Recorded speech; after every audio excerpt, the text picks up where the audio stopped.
మహాపూజ్యులు Hyderabad అగ్రపీఠాధిపతులు cardinal పూల అంతోని గారికి, మహాపూజ్యులైనటువంటి మేత్రాణులకు, గురువులకు, కన్యాస్త్రీలకు మరియు పలు మేత్రాసనాల నుంచి వచ్చినటువంటి విశ్వాసులకు, సహోదరి సహోదరులకు మీ అందరికీ ఈ జూబిలీ వేడుకల యొక్క శుభాకాంక్షలను తెలియజేస్తున్నాను. పరిశుద్ధ ఫ్రాన్సిస్ పాపు గారు ఆకాంక్షించిన విధంగా మనందరి జీవితాలలో నిరాశకు, నిస్పృహకు తావు లేకుండా ఎప్పుడు హెచ్చించినటువంటి ఉత్సాహంతో, నిరీక్షణతో ఆశావహ జీవితం జీవించాలని నేను ఈరోజు ప్రత్యేకంగా ఆకాంక్షిస్తున్నాను. మీరందరూ వాచీలు చూడవలసిన అవసరం లేదు. ఎంతో దూరం నుంచి వచ్చారు కూర్చొని వినడానికి, ఎప్పుడు అయిపోతుందా అని చూడటానికి కాదు. 1:15కి భోజనం అని ఉంది కార్యక్రమంలో. పావు గంట మనం లేటులో ఉన్నాం కాబట్టి 1:30కి అయిపోతుంది ఈ సెషన్. అందుకని అంత భయపడని అవసరం లేదు. నాకు 30 నిమిషాల సమయాన్ని కేటాయించారు. ఈ సమయంలో ఈ జూబిలీ వేడుకల యొక్క, మరీ ముఖ్యంగా ఈ 2 రోజుల సమావేశాల యొక్క, సదస్సు యొక్క ప్రాముఖ్యతను గురించి, దీని యొక్క ఉద్దేశాలను గురించి పీఠాధిపతుల తరపున నేను వివరించబోతున్నాను. అదేవిధంగా మొట్టమొదటి ఉపన్యాసము కాబట్టి పరిశుద్ధ గ్రంథం గురించి కూడా కొంత ధ్యానించాలి. నేనే మార్గమును, సత్యమును, జీవమును అని పలికారు. నా వాక్యం, ప్రభు నీ వాక్యము నా పాదములకు దీపము, వెలుగునిస్తుంది, దారినిస్తుంది అని సంకీర్తనాకారుడు అన్నారు. అలానే మన ఈ 2 రోజుల యొక్క సమావేశాలకు ఈ వాక్యమే దీపమై ఉండాలి.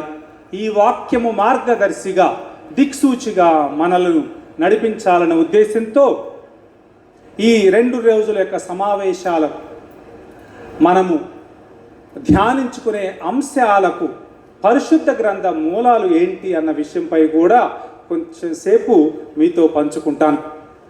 ముందుగా ఈ సభల యొక్క, ఈ 2 రోజుల సమావేశాల యొక్క ఉద్దేశం ఏంటో వివరిస్తాను.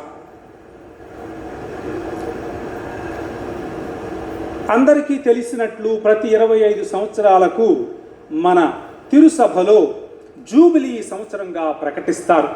క్రీస్తు ప్రభువు జన్మించిన జననాన్ని స్మరించుకోవడానికి యావత్ ప్రపంచమంతటా విశ్వశ్రీ సభలో గొప్ప పండుగగా, వేడుకగా చేసుకోవడానికి 13వ శతాబ్దం నుంచి వస్తున్నటువంటి ఆచారం ఇది.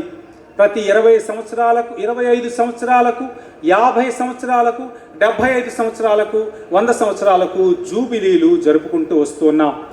అలానే పరిశుద్ధ పాపుగారు, దివంగతులైన పరిశుద్ధ పాపుగారు ఫ్రాన్సిస్ పాపుగారు ఈ 2025వ సంవత్సరాన్ని సాధారణ జూబిలీగా ప్రకటించారు. మొట్టమొదటిగా ఈ జూబిలీ సంవత్సరంలో సంతోషించటానికి ప్రసంగములో కార్డినల్ తండ్రి గారు చెప్పినట్లుగా ఈ సంవత్సరం అంతా వేడుకగా జరుపుకోవడానికి, క్రీస్తు ప్రభు జననాన్ని స్మరించుకొని దేవునికి కృతజ్ఞతలు తెలియచేయడానికి ఈ సంవత్సరాన్ని జూబిలీ సంవత్సరంగా ప్రకటించారు. అంతేకాకుండా 2020 సంవత్సరము నుంచి ప్రపంచాన్ని ఒక్కసారి తిరగచూస్తే ఎక్కడ చూసినా యుద్ధాలు, ఎక్కడ చూసినా విలయతాండవం, ప్రకృతి, ఎక్కడ చూసినా కానీ వ్యాధులు, బాధలు, గాజాలో కానివ్వండి, లేకపోతే ఉక్రెయిన్లో కానివ్వండి, ఆఫ్రికా దేశాలలో కానివ్వండి, యుద్ధమేఘాలు అన్ని చోట్ల కమ్ముకున్నాయి. ఈ పరిస్థితిని గమనించినటువంటి పరిశుద్ధ పాపుగారు ఈ ప్రపంచానికి, మానవాళికి ఆశను జనింపచేసే ఒక సందేశాన్ని ఇవ్వాలి అని ఈ జూబిలీ సంవత్సర అంశముగా ఆయన నిర్ధారించారు. The theme of this years jubilee is hope. తండ్రి గారు తన ప్రసంగంలో సుదీర్ఘంగా ఈ విషయం గురించే ప్రసంగించారు. అయితే పోయిన సంవత్సరం 2024 సంవత్సరం సెప్టెంబర్ నెలలో ఆంధ్ర తెలంగాణ పీఠాధిపతుల సమాఖ్య ఈ జూబిలీ సంవత్సరాన్ని మన ప్రాంతంలో ఘనంగా జరుపుకోవాలన్న ఉద్దేశంతో 2 సదస్సులను నిర్వహించాలని నిర్ణయించింది. హైదరాబాదు అగ్రపీఠ పరిధిలో ఉన్నటువంటి ఇతర 5 మేత్రాసనాలు కలిపి 6 మేత్రాసనాలకు హైదరాబాదులో ఈ అక్టోబర్ నెలలో జరుపుకోవాలని, అదేవిధంగా విశాఖపట్నం అగ్రపీఠ పరిధిలో ఉన్నటువంటి మేత్రాసనాలకు విజయవాడలో జరుపుకోవాలని నిర్ణయించారు. దానిలో భాగంగానే ఈరోజు రేపు ఈ సమావేశాలు జరగబోతున్నాయి. మొట్టమొదటిగా పాపుగారి పిలుపు మేరకు క్రీస్తు జయంతి 2025 సంవత్సరాన్ని ఘనంగా జరుపుకోవడానికి, రెండవది ఇటువంటి జూబిలీ సంవత్సరంలో తండ్రి గారు తన ప్రసంగంలో చెప్పినట్లుగానే ప్రకృతితోనూ మన సహోదరులతోనూ సఖ్యపడి సమాధానపడి ప్రభుహిత వత్సరంగా దేవుని యొక్క అనుగ్రహాలతో నింపబడి మన మధ్య సమాధానాన్ని నెలకొల్పటానికి కేటాయించబడినది జూబిలీ సంవత్సరం. అందుకని ఈ సంవత్సరం అంతా ఏదైనా మనస్పర్ధలు ఉంటే సర్దుకొని అందరం కలిసిమలసి ఐకమత్యంతో ముందుకు వెళ్ళటానికి ఈ సంవత్సరం ఉపయోగపడుతుంది. జూబిలీ సంవత్సరం మన యొక్క ఐకమత్యాన్ని, మన యొక్క విశ్వాసాన్ని చాటి చెప్పుకోవడానికి ఈ సమావేశాలు దోహదపడుతున్నాయి. చివరిగా మనలో నూతన ఉత్సాహాన్ని నింపడం కోసం పరిశుద్ధ పాపు గారు ఈ జూబిలీని ప్రకటిస్తున్న సమయంలోనే ఆయన మన తిరుసభను ఒక నూతన దృక్పథంతో, నూతన ఒరవడితో, ఒక నూతన ఉత్సాహంతో ముందుకు నడిపించాలని ఆయన నిర్ణయించుకున్నారు. అందుకని గత 3-4 సంవత్సరాల నుంచి ఎన్నో సన్నాహకాలు చేశారు, తిరుసభను సంసిద్ధపరిచారు. ఈ 2025 సంవత్సరం నుంచి ప్రపంచంలో ఉన్నటువంటి స్త్రీ సభ అంతా ఒక నూతన ధోరణితో, నూతన దృక్పథముతో ముందుకు వెళ్ళాలి. తిరుసభ అంటే ఏదో పాపుగారో లేకపోతే పీఠాధిపతులో గురువులో కాదు. విశ్వసించే ప్రతి ఒక్క సభ్యునికి ఈ తిరుసభలో సముచిత స్థానం కల్పించాలి. కలిసి నడిచే తిరుసభగా మారాలి. కాలానికి అనుగుణంగా మన తిరుసభలో కూడా మార్పులు రావాలి అన్న ఉద్దేశంతో పరిశుద్ధ ఫ్రాన్సిస్ పాపు గారు సినోడాలిటీ అనే నూతన పదానికి ఆయన నాంది పలికారు. గత 4-5 సంవత్సరాల నుంచి తిరుసభను సిద్ధపరిచారు. 2023 అక్టోబర్ నెలలో, 2024 అక్టోబర్ నెలలో కూడా మహాసభలు జరిగాయి రోములో. ఆ సభలలో మన దేశం నుంచి ప్రాతినిధ్యం వహిస్తూ మన కార్డినల్ గారు కూడా పాలు పంచుకున్నారు. ఆ సభలలో ప్రపంచంలో ఉన్న తిరుసభలో ఒక నూతన ధోరణి ప్రారంభమవ్వాలి, కొత్తదనానికి నాంది పలకాలి అని పిలుపునిచ్చారు.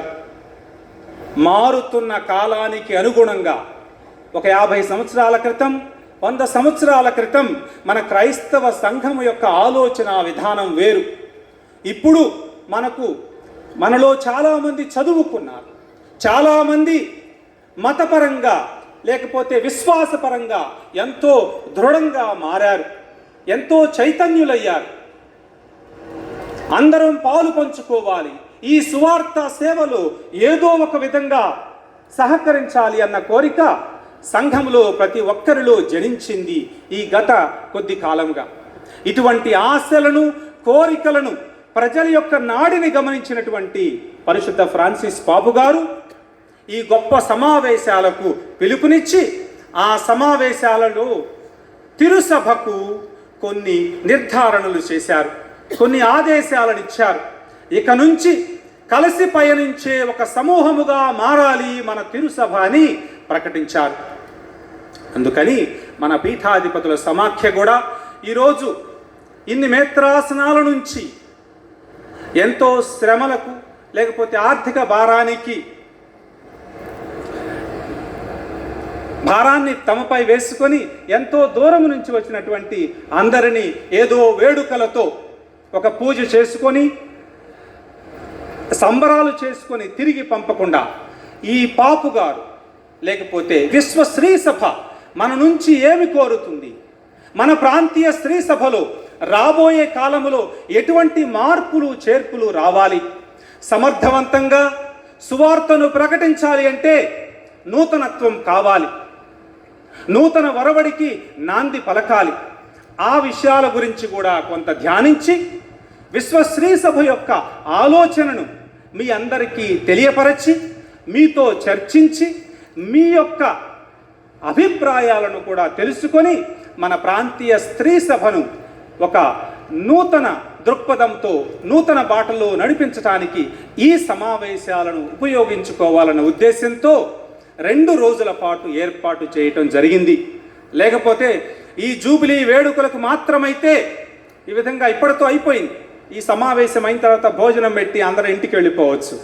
కానీ ఇంత దూరం నుంచి మిమ్మల్ని పిలిపించింది, ఎంతో ఖర్చుతో కూడిన ప్రయాణాలు చేయించింది ఈ విధంగా పండుగ జరుపుకొని పంపడం కోసం కాదు, మీతో ఆలోచింప చేయటానికి, తిరుసభ యొక్క ఆలోచనలను మీ ముందుంచటానికి, మిమ్మలను ఆలోచింప చేయటానికి. అది ఈ 2 రోజుల సమావేశం యొక్క ఉద్దేశం. ఇప్పటి వరకు మనము జూబిలీ వేడుకలను కొనియాడాం, చాలా సంతోషంగా ఉన్నాం. ఇదే సంతోషం రేపు సాయంత్రం వరకు కొనసాగుతుంది. ఇప్పటి నుంచి కొన్ని ఉపన్యాసాలు ఉంటాయి. ఇప్పటి నుంచి రేపు సాయంత్రం వరకు, రేపు మధ్యాహ్నం వరకు 12 అంశాల మీద నిష్ణాతులైనటువంటి కొంతమందిని ఎన్నుకోవడం జరిగింది. వారు ఆ 12 అంశాల మీద క్లుప్తంగా వారి యొక్క ఆలోచనలను, తిరుసభ యొక్క ఆలోచనలను మీ ముందుంచుతారు. అవి శ్రద్ధగా విన్న మీరు కూడా మీ యొక్క అభిప్రాయాలను వెలిబుచ్చటానికి సమయం ఉంటుంది. ఈ విధంగా 2 రోజుల పాటు ఈ 12 అంశాలపై ఏ విధంగా మన ప్రాంతీయ స్త్రీ సభను కలిసి పయనించే ఒక విశ్వాస సమూహంగా, విశ్వాస కుటుంబముగా మార్చగలము అన్న విషయం మీద ధ్యానిస్తూ చివరకు కొన్ని కంక్లూషన్స్, కొన్ని నిర్ణయాలు కావచ్చు, కొన్ని అభిప్రాయాలకు రాగలుగుతాం, అన్న సూచనలు ఇవ్వగలుగుతాం, కొన్ని మార్గదర్శకాలను ఇవ్వగలుగుతాం. ఈ మార్గదర్శకాలను పీఠాధిపతులు, ఇక్కడికి వచ్చినటువంటి గురువులు మీ అందరూ మీ మేత్రాసనాలకు తీసుకుని వెళ్ళి మేత్రాసన స్థాయిలో వాటిని ఇంప్లిమెంట్ చేయటానికి సాధ్యమవుతుంది. అది ఈ 2 రోజుల యొక్క ప్రధాన ఉద్దేశం. స్పష్టంగా చెప్పినట్లున్నాను. ఇది 2 రోజుల పాటు, అందుకని కొంచెం భారంగా ఉన్నట్లు అనిపిస్తుంది. ఇదేంటి ఒక ఉపన్యాసం అయిన తర్వాత 2వది పెట్టారు, మాకు ఖాళీ ఇవ్వటం లేదు అనుకుంటారు. ఇక్కడికి వచ్చింది ఏదో ఊరిగా తిరగటానికి కాదు, కూర్చొని శ్రద్ధగా వినడానికి, యాక్టివ్గా ఎంతో సంతోషంగా చైతన్యంగా ఈ సదస్సులో పాల్గొనడానికి. అందుకని దయచేసి ఓపికగా, ఎన్నో రోజులు కాదు 2 రోజులే, దయచేసి ఓపికగా వినడానికి, అర్థం చేసుకోవడానికి, పాల్గొనడానికి శ్రమించమని మిమ్మందరినీ అర్థిస్తున్నాను. అయితే పరిశుద్ధ పాపుగారు ఈ కొత్త ఆలోచనను ప్రారంభించినప్పుడు, కలిసి నడిచే ఒక కుటుంబముగా మన తిరుసభ తయారవ్వాలి అని ప్రారంభించినప్పుడు చాలామంది వింతగా చూశారు. ఇది ఎక్కడి ఆలోచన? 2000 సంవత్సరాల పాటు పాపుగారు ఏది చెబితే అది జరిగింది, బిషప్ గారు ఏది జరిగితే అదే చివరి నిర్ణయం అయింది. ఈయన కొత్తగా అందరినీ కలుపుకొని పోవాలి, అందరి అభిప్రాయాలను సేకరించాలి అంటున్నారు అని చాలామంది ఆయన వింతగా చూశారు. నాకు గుర్తుంది, నేను కూడా రోమ్లోనే ఉన్నాను ఆ సంవత్సరం 2023లో. పాపుగారు ఈ సినడాలిటీ గురించి మాట్లాడేటప్పుడు, జూబిలీ గురించి కూడా మాట్లాడేటప్పుడు లాటరన్ బసిలికాలో ఎంతో వేల మంది గురువుల సమక్షంలో ఆయన ఒక చక్కని ప్రసంగాన్ని చెప్పారు. నా ఆలోచనలు నా నుంచి వచ్చినవి కావు, పరిశుద్ధ గ్రంథములోనే ఉన్నాయి వీటికి మూలాలు. పరిశుద్ధ గ్రంథాన్ని అనుసరించే నేను తిరుసభను ఈ విధంగా కలిసి నడిచే ఒక కుటుంబముగా మార్చదలుచుకున్నాను అని ఎంతో సుదీర్ఘంగా ఆయన పరిశుద్ధ గ్రంథ మూలాలను గురించి వివరించారు ఆ రోజు. ఈరోజు కూడా మీరు కొంతమంది అనుకుంటారు, అంటే ఇక నుంచి తిరుసభను పాపుగారు మార్చేశారా, ఇక నుంచి పాపుగారు కాదా నిర్ణయించేది, మేత్రాసనములో పీఠాధిపతులు కాదా నిర్ణయించేది అనే ప్రశ్న వస్తుంది. ప్రియమిత్రులారా, ఇప్పటికి కూడా శ్రీ సభకు అధినేత పాపుగారే. ఆయన నిర్ణయమే చివరి నిర్ణయం. మేత్రాసనములో కూడా ఇక నుంచి కూడా సినోడాలిటీ అని ప్రారంభించినా కానీ మేత్రాసన అధిపతి పీఠాధిపతులు మాత్రమే. నిర్ణయాధికారం ఆయనకు మాత్రమే ఉంటుంది ఒక మేత్రాసనములో, దానిలో ఏ తేడా లేదు. కానీ ఈ నిర్ణయం తీసుకునే ప్రక్రియలో అందరికీ సముచిత స్థానం కల్పించవచ్చు. మనకంటే తెలివిగల వాళ్ళు ఉన్నారు మీలో, మీ యొక్క అభిప్రాయాన్ని సేకరిస్తే మంచి నిర్ణయాలు తీసుకోవచ్చు. సంఘములో ఉన్నటువంటి విజ్ఞానవంతులైనటువంటి విశ్వాసులు ఎందరో ఉన్నారు. వారందరినీ ఒక చోటకు పిలిచి సమస్యల గురించి కానివ్వండి, లేకపోతే సువార్త పరిచర్యను గురించి కానివ్వండి, వారితో చర్చించి ముందుకు వెళితే, వారి అభిప్రాయాలను సేకరిస్తే మంచి నిర్ణయాలు తీసుకోవచ్చు కదా. ఆ అభిప్రాయంతోనే పాపుగారు ఇక నుంచి మేత్రాసనాలలో, విచారణలలో అందరి అభిప్రాయాలను సేకరించడం ప్రారంభించాలి. ఒకప్పుడు ఒక విచారణ స్థాయిలో పారిష్ పాస్టరల్ కౌన్సిల్, సలహా మండలి అనేది బిషప్ గారికి ఇష్టమైతే నెలకొల్పవచ్చు, స్థాపించవచ్చు, ఇష్టం లేకపోతే స్థాపించని అవసరం లేదు. కానీ ఈరోజు ప్రతి విచారణలోనూ సలహా మండలిని స్థాపించాలి అని తిరుసభ ఆదేశిస్తుంది. అంటే ఆలోచన విధానములు, నిర్ణయ ప్రక్రియలు అందరికీ సముచిత స్థానం కల్పించి సమర్థవంతంగా సువార్త ప్రచారం సాగించవచ్చు అన్న ఉద్దేశంతో ఈ నూతన ఒరవడికి నాంది పలుకుతున్నారు పునీత ఫ్రాన్సిస్ పాపు గారు. అంటే ఇప్పటికి కూడా చివరి నిర్ణయం పీఠాధిపతుల చేతిలోనే ఉంటుంది, విచారణ గురువుల చేతిలోనే ఉంటుంది. కానీ ఆ నిర్ణయాలు తీసుకునే ప్రక్రియలో ప్రజలకు సముచిత స్థానం కల్పించి అందరినీ కలుపుకొని కలిసి నడిచే సంఘాలుగా మారాలి అన్నది తిరుసభ యొక్క కోరిక. పాపుగారు ఈ ఆలోచన యొక్క పరిశుద్ధ గ్రంథ మూలాలేంటో వివరించారు. మీకు క్లుప్తంగా ఎంతోసేపు తీసుకోను, ఒక 15 నిమిషాలలో నేను వివరిస్తాను. సినోడ్ గ్రీకు భాషలో సిన్ అంటే విత్ తో, ఓడోస్ అంటే దారి అన్నమాట. సినోడ్ అంటే యేసు ప్రభువు లూకా శుభవార్త 24వ అధ్యాయంలో ఇద్దరు శిష్యులు యేసు ప్రభువు చనిపోయిన తర్వాత ఈయన ఏదో ఉద్ధరిస్తాడనుకున్నాము, కానీ మమ్ములని నట్టేట్లో ముంచి వెళ్ళిపోయాడు అని వాళ్ళు పెట్టెబేడ చదువుకొని ఇంటికి వెళుతున్నారు 24వ అధ్యాయంలో. ఆ మార్గ మధ్యంలో యేసు ప్రభువు వారితో నడిచారు అని ఉంటుంది 24వ అధ్యాయము 15వ వచనంలో. ఆ ఒక్క చోట మాత్రమే స్యూన్ ఓడోస్ అనే మాట వస్తుంది, సినోడ్ అనే మాట వస్తుంది పరిశుద్ధ గ్రంథములో. యేసు ప్రభువు వారితో కలిసి నడిచారు అని. అయితే పాత నిబంధనలో సంఖ్యాకాండము 11వ అధ్యాయం ఇంటికి వెళ్ళిన తర్వాత చదవండి. ఒకసారి మోషే యొక్క మామగారు మోషేని చూడటానికి వచ్చాడు.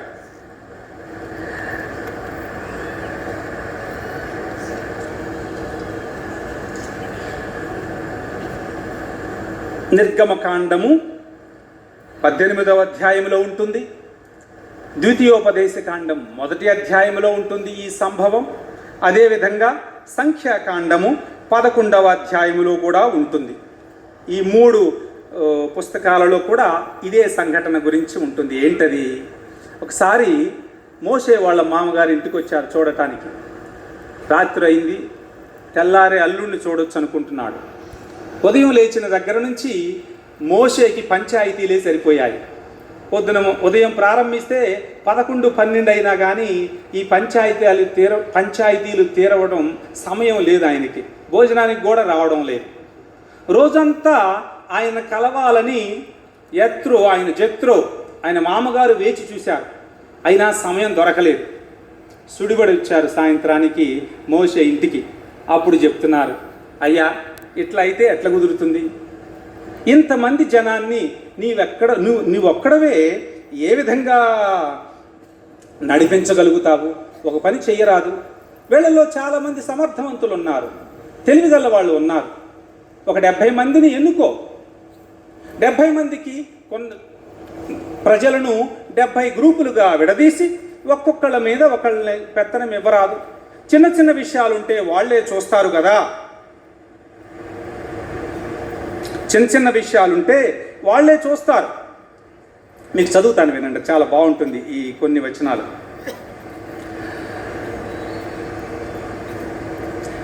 వాళ్ళ మామ అంటున్నాడు, ఈ ప్రజల కొరకు నీవు ఈ బరువెల్లా నెత్తికెత్తుకొననేలా? ఉదయము నుండి సాయంకాలం వరకు వీరందరూ చుట్టూ నిలిచియుండ నీ ఒక్కడవే ఇక్కడ కూర్చుండనేలా అనెను. దానికి మోషే మామతో, ఏలా అందువా? దేవుని చిత్తము తెలుసుకొనుటకై ఈ జనులు నా వద్దకు వత్తురు. అంటే వాళ్ళ పంచాయతీలు తీర్చుకోవడానికి, మనస్పర్ధలు తీర్చుకోవడానికి నా దగ్గరకు వస్తారు.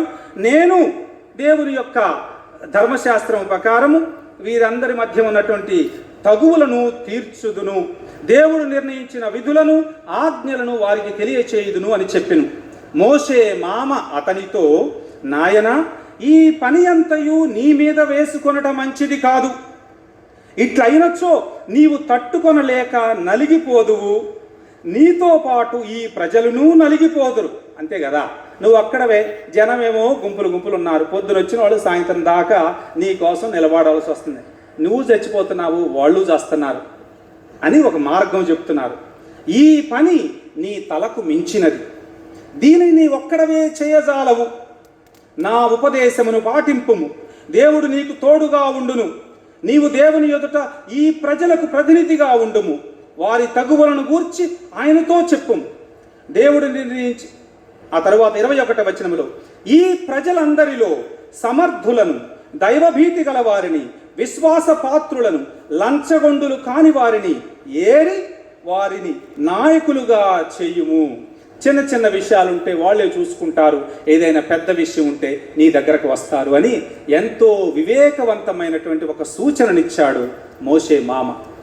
ఇదే విషయాన్ని సంఖ్యాకాండంలో కూడా ఆ ప్రభువే మోషేతో అంటారు, నీ మీద ఉంచినటువంటి ఆత్మను కొంత తీసి ఆ 70 మందిని కూడా అభిషేకిస్తాను, నీ ఆత్మను వారిలో కూడా ఉంచుతాను, నీవు చేసే పనిలో భాగస్థులవుతారు, నీకు సహాయపడతారు అని ఒక 70 మందిని నీవు ఎన్నుకో అని యావే ప్రభు మోషేకి చెప్తారు. ఈ విధంగా పాత నిబంధనలో కూడా ఒక్కళ్ళే భారం మోయకుండా నలుగురు యొక్క సహాయాన్ని తీసుకోవాలని, సమర్థవంతంగా దేవుని యొక్క పరిచర్యను కొనసాగించాలంటే నలుగురి సహకారం అవసరమని ఈ వచనాలలో, ఈ అధ్యాయాలలో స్పష్టంగా తెలుస్తుంది. ఇప్పుడు కొంచెంసేపు నూతన నిబంధనలు అపోస్తుల కార్యముల గురించి వివరిస్తాను. అపోస్తుల కార్యములు 1వ అధ్యాయము నుంచి నూతన క్రైస్తవ సంఘానికి పునాది అయింది. పెంతెకోస్తు దినము నుంచి సంఘం ఏర్పడింది. ఆ సంఘములో సమస్యలు వస్తాయి, మనస్పర్ధలు వస్తాయి. అవి ఏ విధంగా వాళ్ళు ఎదుర్కొన్నారు, సంఘాన్ని ఏ విధంగా నడిపించారో అన్న విషయాల గురించి లూకా గారు ఎంతో చక్కగా అపోస్తుల కార్యములలో వివరిస్తారు. సంఘం ఏ విధంగా స్థాపించబడింది, ఏ విధంగా ప్రపంచ నలుమూలలకు వెళ్ళి దేవుని యొక్క వాక్యాన్ని ప్రకటించింది, క్రీస్తు ప్రభువును ప్రపంచ నలుమూలల వరకు ఏ విధంగా తీసుకుని వెళ్ళారు అన్న విషయం గురించి అపోస్తుల కార్యములో ఉంటుంది. ఈ విధంగా సువార్తను ప్రకటిస్తున్న సమయంలో విరోధులు బయట నుంచి చాలామంది వచ్చారు, అపోస్తులను చంపాలని చూశారు. కానీ దేవుని యొక్క శక్తితో, ఆత్మ యొక్క సాన్నిధ్యముతో బయట నుంచి వస్తున్నటువంటి అవరోధాలన్నిటినీ, అన్నింటినీ వాళ్ళు గెలవగలిగారు. కానీ వాళ్ళ సంఘము నుంచి వస్తున్నటువంటి కొన్ని అవరోధాలు, అడ్డంకులు చాలా క్లిష్టతరంగా మారాయి. అంటే దేవుని యొక్క సువార్తను ప్రకటించే ఈ పయనములో, ఈ ప్రయాణములో బయట నుంచి శత్రువులు వచ్చారు. దేవుని యొక్క శక్తితో ఆ శత్రువులను జయించి సువార్త ప్రకటన ముందుకు సాగింది. అదే సమయంలో సంఘము నుంచి కూడా కొన్ని అవరోధాలు ఎదురయ్యాయి. ఆ అవరోధాలను, ఆటంకాలను శిష్యులు ఏ విధంగా ఎదుర్కొన్నారు, ఈ సమస్యలను ఏ విధంగా పరిష్కరించారు ఎంతో చక్కగా వివరిస్తారు లూకా గారు. ఎందుకంటే రాబోయే కాలములో కూడా తిరుసభలో ఇవే సమస్యలు వస్తాయి. ఈ సమస్యలను ఎదుర్కోవడానికి ఈ మార్గాన్నే అవలంబించాలి అని లూకా గారు అపోస్తుల కార్యములో చక్కగా వివరిస్తున్నారు. మొట్టమొదటి సమస్య ఏంటో చూడండి. మొదటి అధ్యాయం. నిన్నటి వరకు 12 మంది అపోస్తులు ఉన్నారు. వారిలో యూదా తప్పుకున్నాడు. 11 మందే ఉన్నారు. ఏం చేయాలి? 12వ వాడిని ఎన్నుకోవాలి.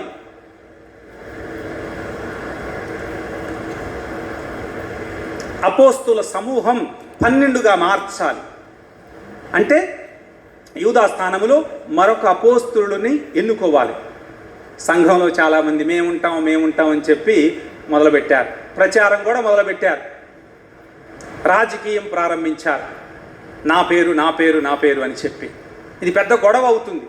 ఇంకా సంఘం ఇంకా తన యొక్క పరిచర్యను ప్రారంభించనే లేదు. ఇప్పుడే విభజనలు రాబోతున్నాయి. అంటే పదవి కోసం ప్రాకులాడుతున్నారు సంఘంలో ఉన్నటువంటి కొంతమంది వ్యక్తులు అపోస్తుల వారసత్వాన్ని పొందటం కోసం. అప్పుడు పేతురు గారు సంఘాన్ని గుమికూడ్చారు అని ఉంటుంది. సంఘాన్ని గుమికూడ్చారు, ఒకటిగా చేర్చారు.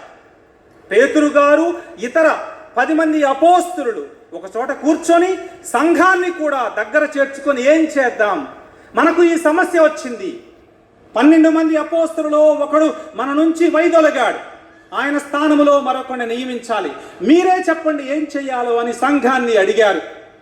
ఆ సంఘంతో చర్చించిన తర్వాత చివరకు వాళ్ళు ఒక నిర్ణయానికి వచ్చారు. ఇదిగో, మొదటి నుంచి క్రీస్తు ప్రభువుతో నడిచిన వాడై ఉండాలి, క్రీస్తు ప్రభు యొక్క పునరుత్థానాన్ని కళ్ళారా చూసిన వాడై ఉండాలి అని కొన్ని మార్గదర్శకాలను నిర్ధారించారు. అప్పుడు చూస్తే చాలా తక్కువ మందే దొరికారు. మొదటి నుంచి చివరి వరకు నడిచిన వాళ్ళు, క్రీస్తు బోధలను విన్నవాళ్ళు, ఆయన పునరుత్థానాన్ని చూసిన వాళ్ళు ఇద్దరే దొరికారు. ఆ చివరికి వాళ్ళ ఇద్దరి మధ్య చీటీలు వేశారు. మత్తియాసు అనే వ్యక్తిని అపోస్తల స్థానంలో కూర్చోబెట్టారు. చూడండి ఎంత చక్కగా సమస్యను పరిష్కరించారు. సంఘాన్ని కూర్చోబెట్టారు, వాళ్ళ అభిప్రాయాన్ని తెలుసుకున్నారు. చివరి నిర్ణయం పేతురు గారు చేశారు. అందరూ సరే అన్నారు. ఈ రోజు కూడా ఈ సమస్య ఉంటూనే ఉంటుంది. ఒక మేత్రాసనములో అపోస్తల వారసుడైనటువంటి పీఠాధిపతి స్థానం ఖాళీ అయినప్పుడు ఇదే సమస్యలు ఎదురవుతాయి. చాలామంది ఆశావహులు ఉంటారు, విభేదాలు ఉంటాయి, విభజనలు ఉంటాయి.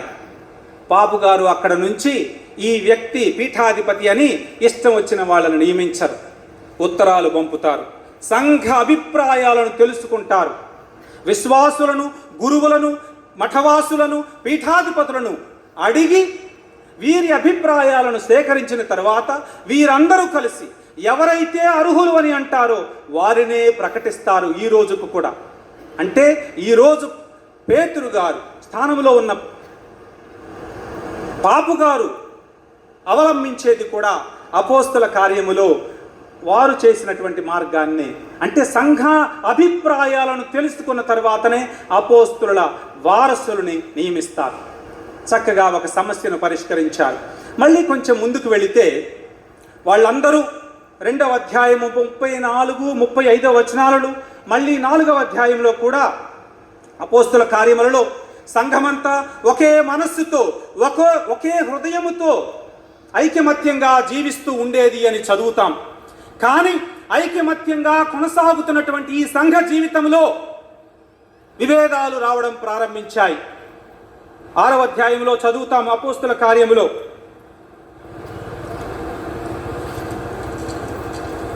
10 మంది ఉన్నప్పుడు తగులు వెంటనే ప్రారంభమవుతాయి. ఇక్కడ తగువేదో మొదలైంది. కొంతకాలము గడిచిన పిదప శిష్యుల సంఖ్య పెరిగెను, అనుదిన పరిచర్యలో తమలోని వితంతువులు నిర్లక్ష్యము చేయబడుచున్నారని గ్రీకు మాట్లాడేడి యూదులు హెబ్రీయుల మీద సణగసాగిరి. భోజనాలు చేసుకుంటూ రోజు కలిసి భోజనం చేసేవారట. కొంతమంది యూదులు వడ్డించేటప్పుడేమో వాళ్ళకి ఒక ముక్క ఎక్కువ వేసేవాళ్ళట. వడ్డించేవాడు మనవాడు అయితే అంటారు కదా, నిజం చేస్తారు. అప్పుడు పక్కెమ్మట ఉన్న వాళ్ళకి కోపం వస్తుంది, వాళ్ళకు ఒక మొక్క ఎక్కువ వేస్తున్నారు. ఇది మొట్టమొదటి తగు 6వ అధ్యాయంలో. మమ్ములు సరిగా చూడటం లేదని గ్రీకులు సణుగుకోవటం ప్రారంభించారు. ఇది చిలికి గాలివానై కొంచెం పెద్దదై ఒక సమస్యగా మారింది. వెంటనే ఇది అపోస్తలుల చెవిలో పడింది. వాళ్ళు వెంటనే సమస్య లేదులే, అదే తీరిపోతుందిలే అని చెప్పి వాళ్ళు కళ్ళు మూసుకొని వాళ్ళ పని చేసుకుంటూ వాళ్ళు పోలేదు. సమస్యను కొట్టివేయలేదు. నిజమే, ఇక్కడ ఒక సమస్య ఉంది. విభజనలకు విభేదాలకు ప్రారంభమవుతున్నాయి, తావుంది ఇక్కడ అని చెప్పి సంఘాన్ని మళ్ళీ కూర్చోబెట్టారు. అందరినీ పిలిపించారు. ఏం చేద్దాం, దీనికి సమస్య ఉంది. ఈ సమస్యకు మూలాలు ఎక్కడున్నాయి? మా దగ్గరే ఉన్నాయి. మేము అపోస్తలులుగా మేము ప్రార్థనలలోనూ ప్రసంగాలలోనూ మునిగి ఉండాలి. కానీ ఈ భోజనాలు పంచే దగ్గర మమ్ములను ఉండమంటే ఎట్లా కుదురుతుంది? కుదరదు. అందుకని చెప్పి ఈ సంఘములో ఉన్నటువంటి ఆత్మతో పూరింపబడినటువంటి సమర్థవంతమైనటువంటి ఒక 7 సహాయకులను, డీకన్లను నియమించుదాం. వాళ్ళు ఈ భోజనాలను పంచడం గురించి లేకపోతే ఇతర విషయాల గురించి వాళ్ళు చూసుకుంటారు. మేము ప్రార్థనలోను సువార్త పరిచర్యలోను పూర్తిగా మా సమయాన్ని కేటాయించవచ్చు అని కొంతమందిని నియమించారు. ఆ తర్వాత నుంచి ఈ 7 ఈ భోజన పంక్తులను గురించి, వడ్డించడం గురించి వాళ్ళు చూసుకునేవాళ్ళు. సమస్య మరుగైపోయింది. చూడండి ఏ విధంగా అపోస్తలులు సమస్యను గుర్తించారు, సంఘాన్ని కూర్చోబెట్టారు, వారి అభిప్రాయాలను తీసుకున్నారు. మీకు అన్ని పనులు చేయడం కుదరదండి, 4 పనులు మా చేతిలో పెట్టండి అని ఎవరు అనుంటారు. ఆ అభిప్రాయం మంచిదనిపించింది పేతురు గారికి. వెంటనే ఇది మంచి అభిప్రాయం, 4 అప్పగించుదాం, ఈ డబ్బుల విషయం మాకెందుకు. అందుకే ఈరోజు కూడా పీఠాధిపతులు డబ్బులు పంచరు. లేకపోతే ఎక్కడైనా గోడ కడుతుంటే మేము డబ్బులు ఇవ్వం. ప్రతి పీఠంలోనూ ఈ ఆర్థిక వ్యవహారాలు చూసుకోవడానికి దానికి సంబంధించినటువంటి గురువులు, వ్యక్తులు ఉంటుంటారు. ఈ సమస్యకు పరిష్కారం ఏ విధంగా వచ్చింది? సంఘాన్ని కూర్చోబెట్టి మాట్లాడారు. ఇంకా చివరిది ఇంకొక ఉదాహరణ చెప్పి ముగిస్తాను.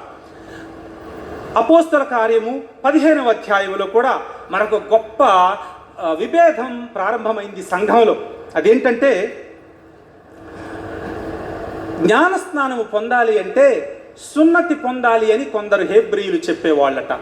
అంటే పౌలు గారు, బర్నబాసు, ఇతరులు నలుమూలలకు వెళ్ళి సువార్తను ప్రకటించి జ్ఞానస్నానం ఇచ్చేవాళ్ళు. ఒకసారి అంతియోకియా నగరములో జ్ఞానస్నానం ఇస్తుండగా, సంఘ పరిచర్య చేస్తుండగా యెరూషలేము నుంచి కొందరు వచ్చి, ఇది ఎలా సాధ్యమవుతుంది? మీరు అందరికీ జ్ఞానస్నానం ఇస్తున్నారు, ముందు వీళ్ళు యూదులుగా మారాలి, సున్నతి పొందాలి, ఆ తర్వాతనే జ్ఞానస్నానం ఇవ్వాలి. యేసు ప్రభు యూదుడుగా జన్మించాడు, అందుకనే క్రైస్తవులు కావలసినటువంటి కాగోరున్నటువంటి ప్రతి ఒక్కళ్ళు యూద మతము ద్వారానే వెళ్ళాలి అని పట్టుబట్టారు. ఇదొక సమస్యగా మారింది. అంటే తిరుసభలో పెరుగుతున్నటువంటి స్త్రీ సభ 2 ముక్కలుగా కావడానికి ఒక గొప్ప సమయం అది, ఒక ప్రమాదం అది. అప్పుడు ఏం జరిగింది? పౌలు గారు, బర్నబాసు అంతియోకియా నుంచి కొంతమంది పెద్దలను తీసుకొని యెరూషలేమునకు వస్తారు. యెరూషలేములో కూడా ఇతర అపోస్తలులు, పేతురు గారు, యాకోబు గారు, ఇతర అపోస్తలులందరూ, ఇతర పెద్దలందరూ ఒకచాట కూర్చుంటారు, సమావేశమవుతారు. గొప్ప సమస్య వచ్చింది. 2 సంఘాలుగా విడిపోయే ఒక ప్రమాదం ఉంది. ఈ సమస్యకు పరిష్కారం ఎలా అని సంఘాన్ని కూర్చోబెట్టారు. పెద్దలు కూర్చొని మాట్లాడారు, పరిష్కారం కనుగొన్నారు. ముందు పేతురు గారు, ఇతర అపోస్తలులు సున్నతి పొందాల్సిందే అని చెప్పాలి అనుకున్నారు. కానీ పౌలు గారు, ఆ సంఘ పెద్దలు వచ్చి మాట్లాడిన తరువాత, ప్రభువు మమ్మల్ని ఈ విధంగా నడిపిస్తున్నారు, అన్యులకు సువార్తను ప్రకటించడానికి ప్రభు మమ్ము ప్రేరేపించారు అని గొప్ప కార్యములు, అద్భుత కార్యముల గురించి ఆ పౌలు గారు, బర్నబాసు గారు, అంతియోకియా నుంచి వచ్చినటువంటి పెద్దలు చెప్పినప్పుడు యెరూషలేములో ఉన్న అపోస్తలులు కూడా ఇది నిజమే కదా, అందరూ ఎందు సున్నతి పొందాలి, యేసు ప్రభువు మరణించి ఈ ధర్మశాస్త్రము నుంచి విముక్తిని గావించారు కదా, క్రైస్తవులు కావాలి అంటే యేసు పేరిట జ్ఞానస్నానం పొందితే చాలు కదా అని పేతురు గారికి, ఇతర అపోస్తలులకు కూడా అర్థమైంది. వెంటనే ఆ సమావేశం చివరికి వచ్చేసరికే పేతురు గారిలో మార్పు వచ్చింది, ఇతర అపోస్తలులలో మార్పు వచ్చింది. అంటే చూడండి, ఒక సమస్య వచ్చింది, నలుగురు కూర్చున్నారు, మాట్లాడారు. There was a dialogue. మాట్లాడటం అంటే అది సమస్య ఉన్నప్పుడు నలుగురు కూర్చోవాలి, చర్చించాలి, సంప్రదించాలి. నేను పట్టుకున్నటువంటి కుందేలుకు 3 కాళ్ళు అని కూర్చుంటే సమస్యలు పరిష్కారం కావు. సమస్యను పరిష్కరించాలంటే దెర్ షుడ్ బి ఓపెన్నెస్. మనలో విశాల హృదయం ఉండాలి, తెరవాలి మనస్సుని, బుద్ధిని. నేను చెప్పేదే కరెక్టు అనుకోకూడదు, అప్పుడే సమస్యలు తీరుతాయి. ఈరోజు కూడా ప్రియమైన మిత్రులారా, తిరుసభలో ఎక్కడైనా సమస్య ఉందంటే సమావేశాలకు పిలుపునిస్తారు. రోము నుంచి మేత్రాసన స్థాయి వరకు, విచారణ స్థాయి వరకు ఇదే జరగాలి.